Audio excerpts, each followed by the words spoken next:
¿no es cierto? Eso es shock, la falta de riego sanguíneo, ¿no es cierto? El flujo sanguíneo hacia un tejido, ¿verdad? El shock tiene tres fases, ¿cuáles son?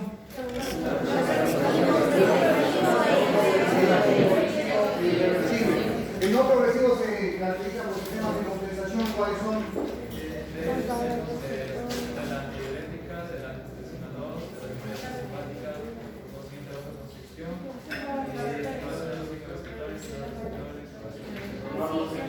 Todos los temas de compensación en relación a... ¿Y jugará más con un capital? No. ¿Qué hace con el esfuerzo? Ok, entonces los mecanismos de compensación hacen eso en el shock no progresivo, ¿no es cierto? Todo lo que tiene que ver con la compensación que se da a nivel de nuestro organismo para suplir esa falta de volumen, ¿no es cierto? Entonces se activa el sistema simpático, se activan los vasoreceptores, se libera mayor cantidad de angiotensina 2, se forma mayor hormona antidiurética, ¿no? Simplemente estos cuatro son los mecanismos que deberían poner, ¿ok? Pero luego pasa a una fase de shock progresivo, ¿no es cierto? En donde ya se suscitan cambios a nivel celular. ¿Cuáles son? ¿Cuál es el daño en la fase progresiva? ¿Cuál es el daño principal a la célula? ¿La alteración de qué? La alteración de la bomba de sodio y potasio. Ahí comienzan a alterarse la bomba de sodio y potasio a nivel celular. Y ese es el daño más importante porque eso afecta al funcionamiento celular, ¿no es cierto? Eso era lo que debían contestar el día de hoy. Y si no se compensa en el shock progresivo, la fase avanza hasta una fase irreversible, en donde la célula, ¿qué pasa? ¿Qué pasa en el shock irreversible?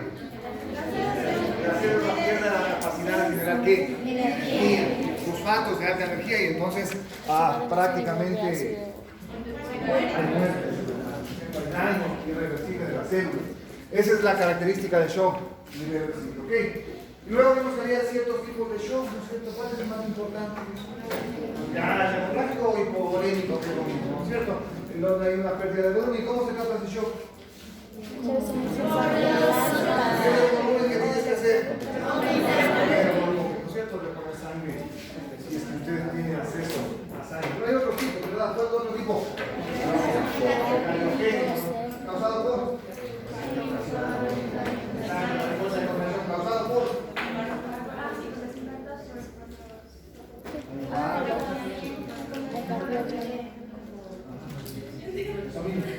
ya, ok, causado por infarto o taponamiento. ¿Qué es el shock neurogénico? ¿Qué se caracteriza? Eso les pone hoy. Anestesia general. Hay un bloqueo del sistema simpático esencialmente, por eso se llama shock neurogénico, tiene que ver con el sistema nervioso, ¿cierto? Una de esas puede ser el tipo de anestesia, ¿no? General o preservativa, o en su defecto daños a nivel del sistema nervioso central, ¿ok? Entonces tenemos el shock neurogénico. Dime otro tipo de shock. Ya, shock anafiláctico, ¿no es cierto? ¿Qué caracteriza qué?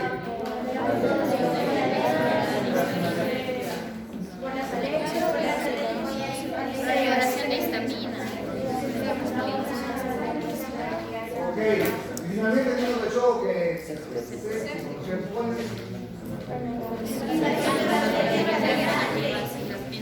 ¿Vale? Por las gram negativas. Ok, entonces estamos claros en el shock y sus mecanismos, ¿no es cierto? La evolución de mismo. Cuando yo comencé a dar clases de fisiología hace muchísimos años, debo estar aquí en las aulas desde el 2001. Estamos en 2019 años. 19, ya estoy longo viejo. Longo viejo en estos 19 años. Yo era jovencito cuando comencé a clase. Yo había sido ayudante de cátedra, antes existían las ayudantías de cátedra, pero las ayudantías serias, ¿no? La que les animo el profesor y vengan, eres ayudante, no. Antes habían concursos para ayudantías. Y entonces tenías ciertos parámetros, puntaje, y era una selección, ¿no? Así que yo, apasionado de la fisiología, me meto en la ayudantía de cátedra de física. Ya, es igual la fisiología en la vida. Así que Pasaron los años, yo hice un internado, hice la URA y me invitaron a ser profesor. No, decía, venga, pendejo de clases, no le pagamos nada. Uno, la pasión de esto. Y entonces, claro, yo daba clases, me comencé en el 2001. Me habían dado así clases gratis unos 2, 3 años, una cosa. Hasta que por ahí me dieron un contrato, unos contratos de servicios ocasionales. Pero cuando yo comencé hace mucho tiempo, estas clases de la UNAM, fue por coincidencia con un profesor de la cátedra ya mayor, doctor Santa María, se jubilaba, ¿no? Doctor Santa María, no sé si va a conocer, doctor Santa María en ese entonces era bien viejito. Y entonces el doctor Santa María venía a la casa así venía.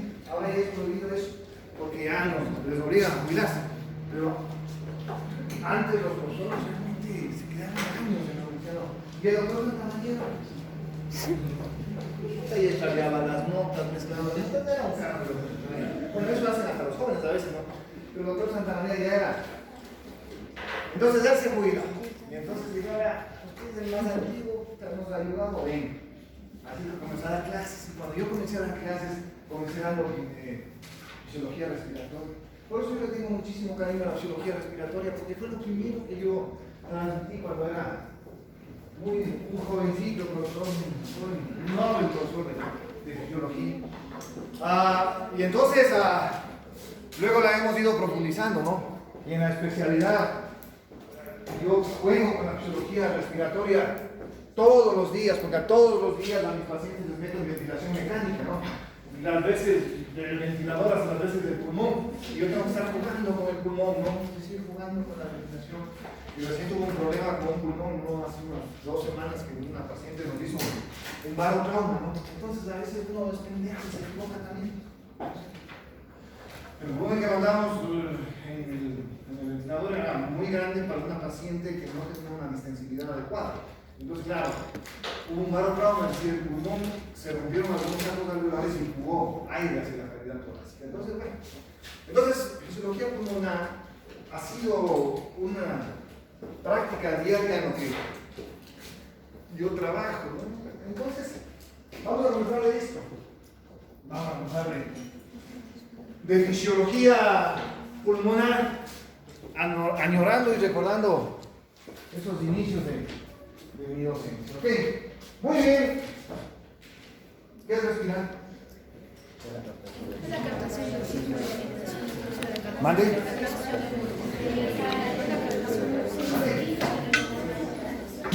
Ingresar aire de los pulmones, ¿qué es respirar? El intercambio de gases. ¿Qué es respirar? Exacto, ingresar la oxígeno, ¿qué es respirar, señorita? Inhalar y exhalar, ¿no es cierto?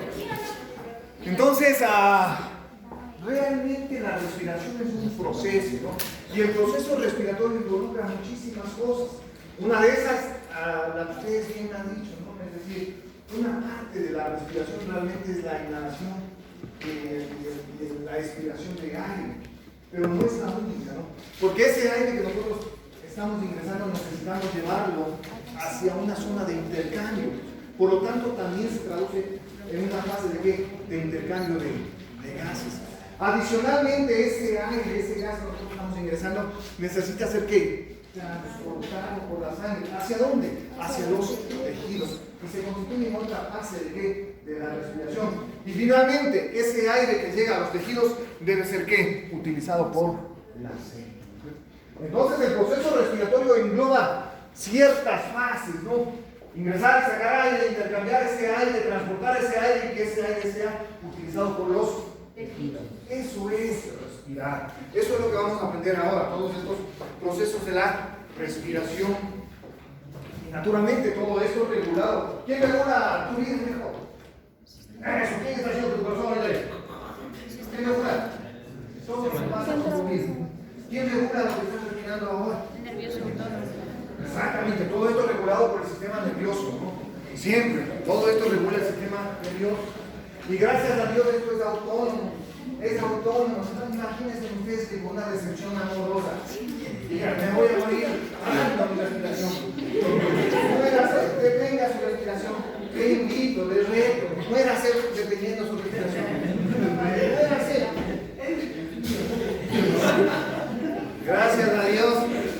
Gracias a Dios que es involuntario, no son procesos regulados por el sistema nervioso. Okay. Muy bien, esto es respirar. Hoy vamos a comenzar con el primer proceso de la respiración, que es la ventilación pulmonar. Ahora sí, la ventilación pulmonar es... La ventilación pulmonar, ahora sí, se entiende bien, es el proceso respiratorio por el cual uno ingresa y saca aire de sus pulmones, de su vía respiratoria. Por lo tanto, la ventilación pulmonar tiene dos fases. ¿Cómo se llama cuando ingresas aire? Tiene inspiración y tiene expiración. Ok, ahora bien, la inspiración es el proceso por el cual nosotros ingresamos aire a la vía respiratoria. Al inspirar, nosotros debemos vencer las resistencias que ofrece la caja torácica y los pulmones en su conjunto. Y entonces, al hacer esto, nosotros estamos creando un trabajo respiratorio. En cambio, la expiración es un proceso mucho más pasivo. Se da esencialmente por la retracción de lo que estiramos, de la caja torácica y de los pulmones. Por lo tanto, la inspiración es un proceso activo y la expiración es un proceso pasivo. Esto es más o menos, aquí tiene un elástico que se pone en el cabello. Eso, estamos en ya. Entonces aquí está el pulmón en condiciones basales. Cuando inspiramos hay una retracción del pulmón, ¿no? Y entonces se agranda, ¿por qué? Porque se contraen los intercostales externos, se contrae el esternocleidomastoideo, los serratos anteriores, y todo eso expande la caja torácica. Y al expandir la caja torácica lleva consigo al pulmón y aumenta su diámetro. Eso pasa en el pulmón y entonces está haciendo un trabajo activo muscular durante la inspiración y llenamos de aire el pulmón. Pero durante la expiración, simplemente la retracción propia del pulmón empuja el aire que nosotros ingresamos y estamos con el proceso de expiración. Inspiramos y expiramos. La inspiración es un proceso activo de trabajo muscular y la expiración es un proceso pasivo de retracción elástica pulmonar.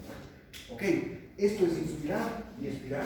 Simplemente el aumentar el diámetro de la caja torácica para que ingrese mayor cantidad de aire. Entonces tenemos los músculos de la inspiración y de la expiración. No, eso lo pueden leer con detalle en el texto. Muy bien. Durante este juego de inspiración y expiración se dan cambios y se presentan dos curvas en relación a presiones que nosotros vamos a ver.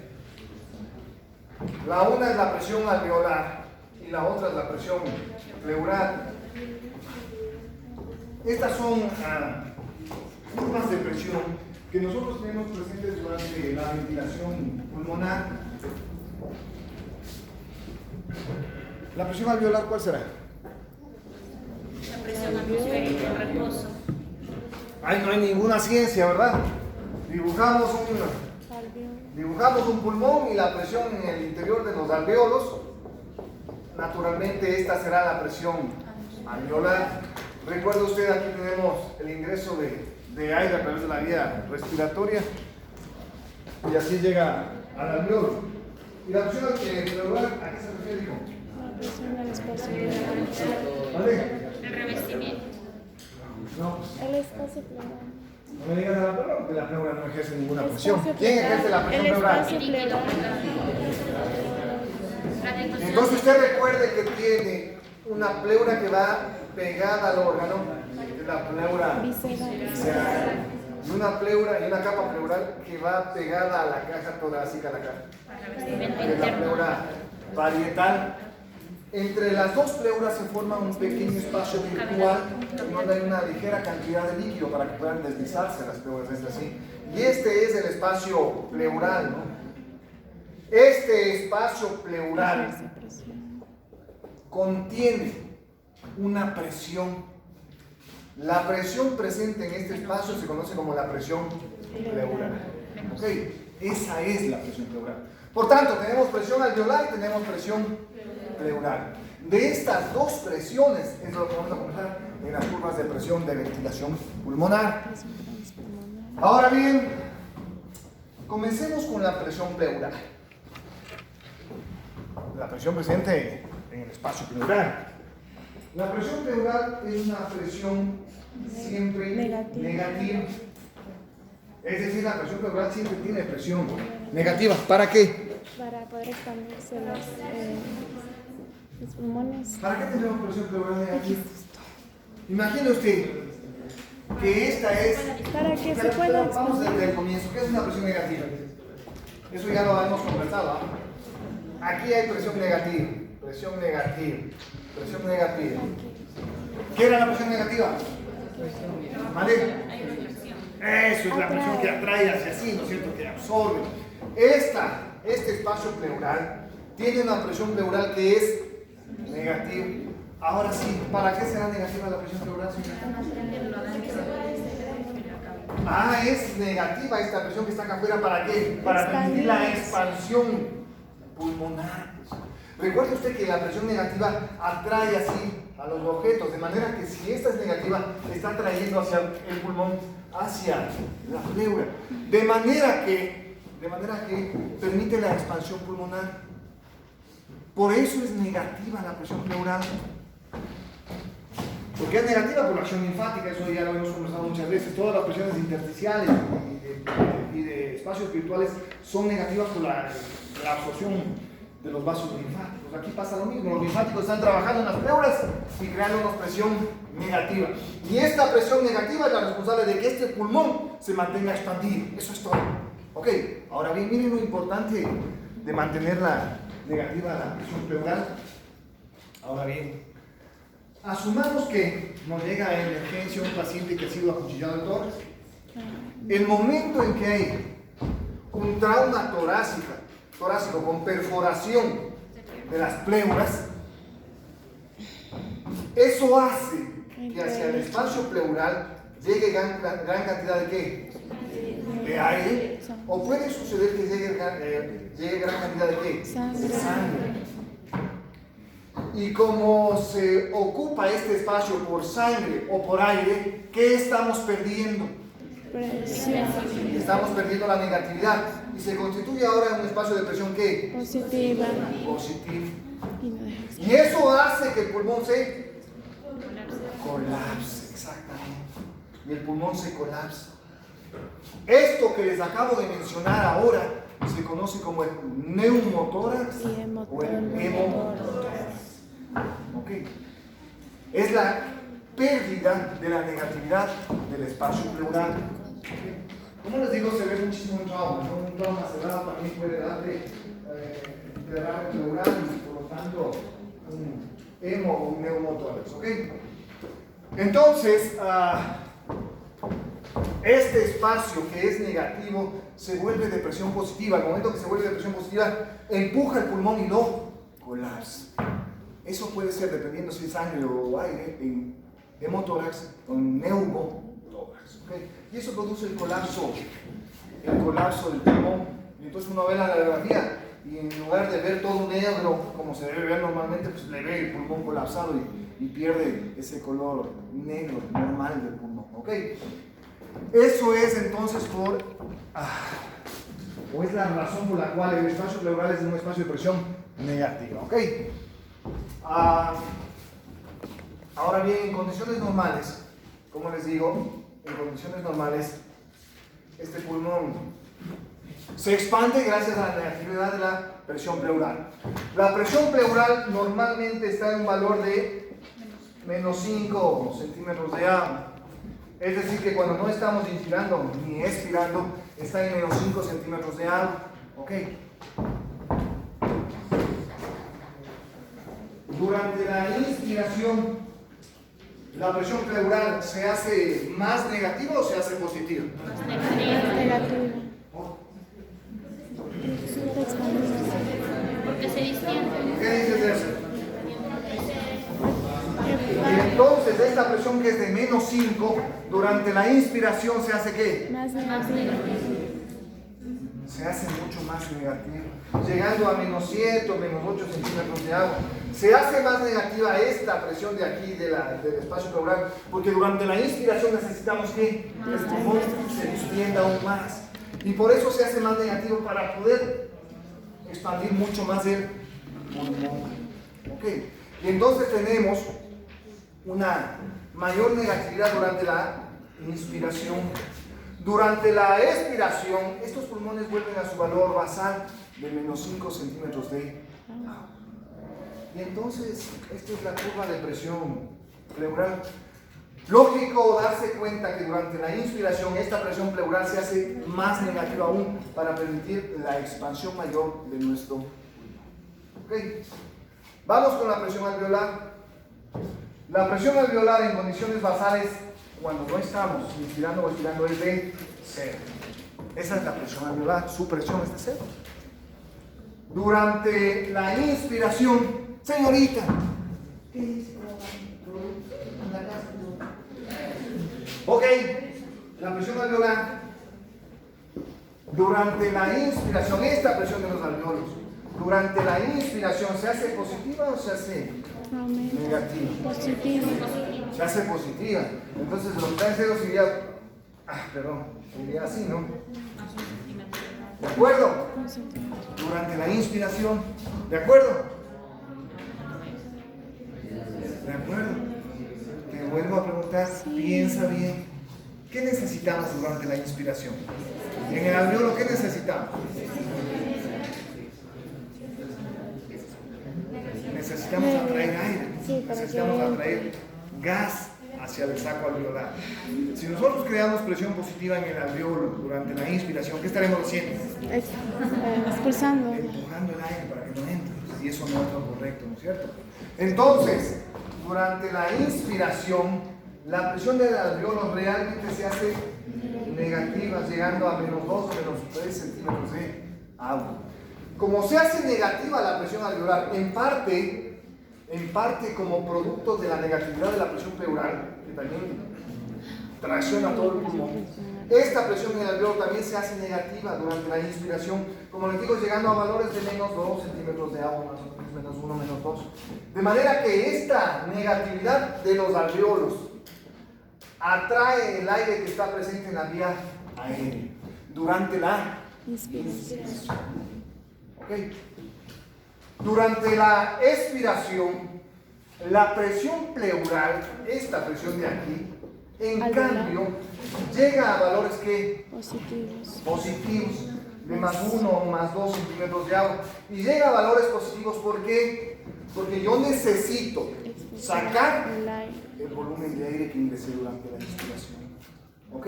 Entonces, durante la inspiración, esa presión de menos 2 hizo que me ingrese un volumen corriente, y durante la expiración hace que salga el mismo volumen corriente.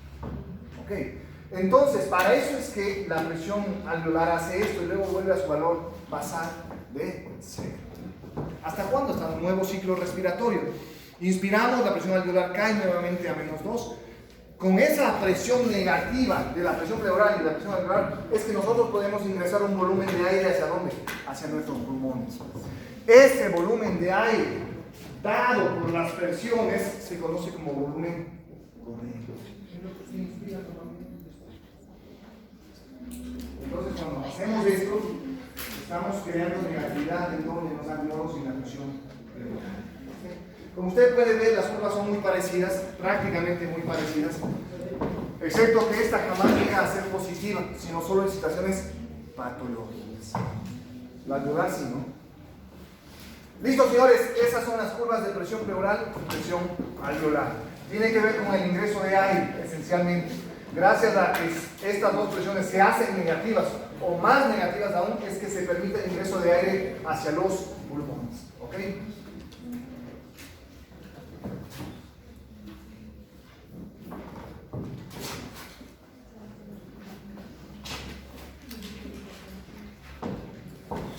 La distensibilidad pulmonar es la capacidad que tienen los pulmones de mantenerse esencialmente expandidos. La distensibilidad pulmonar, lo mismo que en la distensibilidad vascular. ¿Qué era la distensibilidad vascular? Distensibilidad vascular, viejo.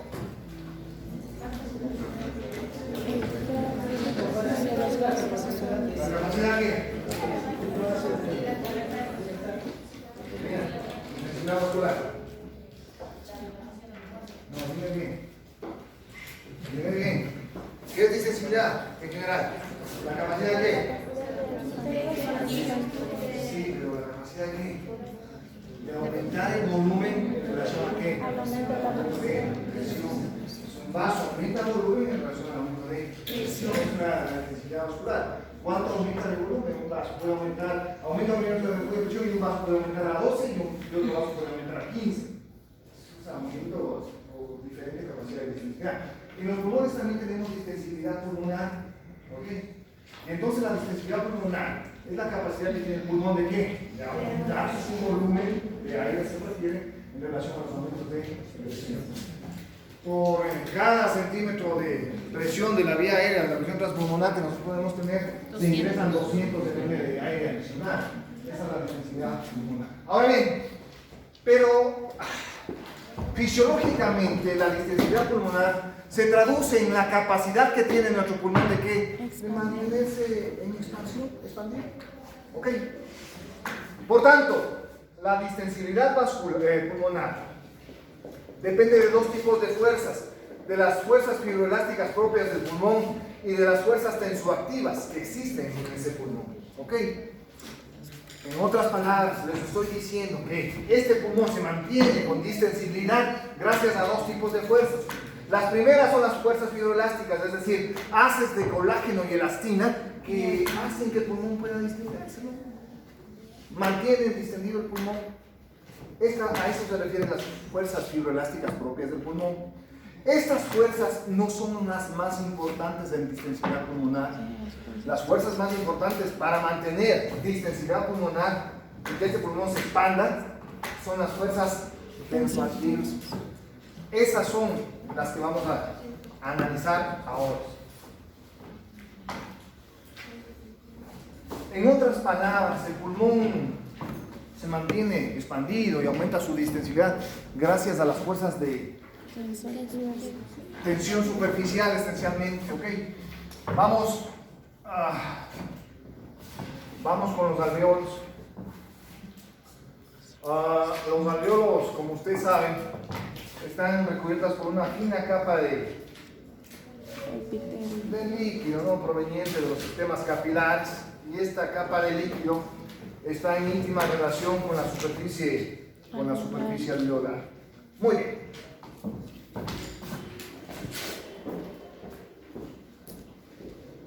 Señorita, todavía no he preguntado toda la clase. Eso. ¿Qué es tensión superficial? Esto lo debe haber analizado en alguna. Del orden de las moléculas. ¿Vale? ¿Cómo se dice? ¿Qué es tensión superficial?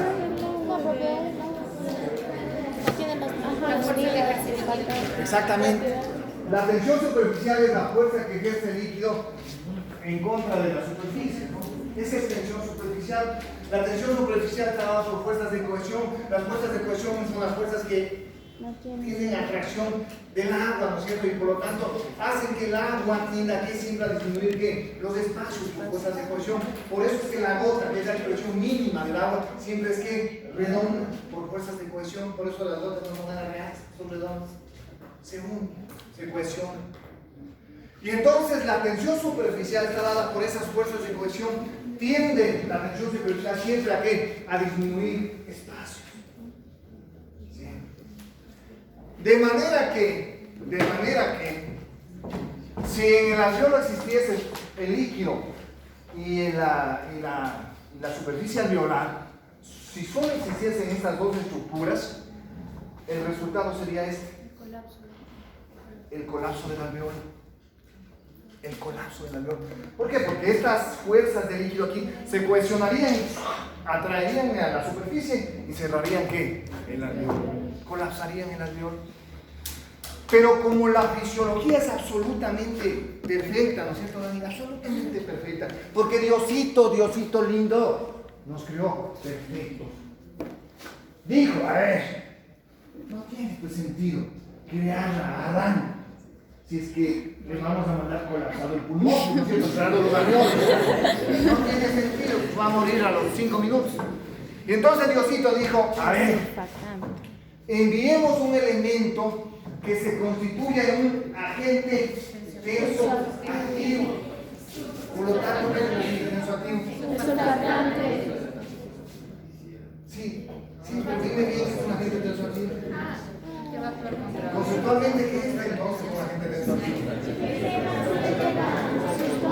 El agente tenso activo es un agente que se opone ¿qué? A la tensión superficial. Neutraliza, en otras palabras, la tensión superficial de un líquido. Y entonces, como neutraliza la tensión superficial de un líquido, Diosito dijo, mandemos a los pulmones de estos cristianos un agente tensoactivo. Y dijo, tienes que poner ahí surfactante pulmonar. Y puso en los pulmones, tapizó los pulmones ¿de qué? De surfactante pulmonar. De surfactante pulmonar. Por lo tanto, el surfactante pulmonar es un agente tensoactivo que se opone a la tensión superficial y por ende evita ¿qué? El colapso de la arteria. Y de esta manera, las fuerzas tensoactivas del pulmón evitan ¿qué? El colapso alveolar. Y el pulmón se mantiene expandido, abierto, para que se llene de aire y realice intercambio gaseoso. ¿Ok? Estas son las fuerzas tensoactivas. ¿Cuáles han sido las fuerzas tensoactivas, viejo? No sé si todos están durmiendo como yo. ¿Cuáles han sido las fuerzas tensoactivas?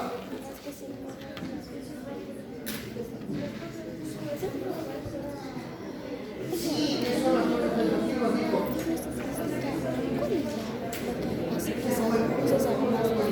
Vale.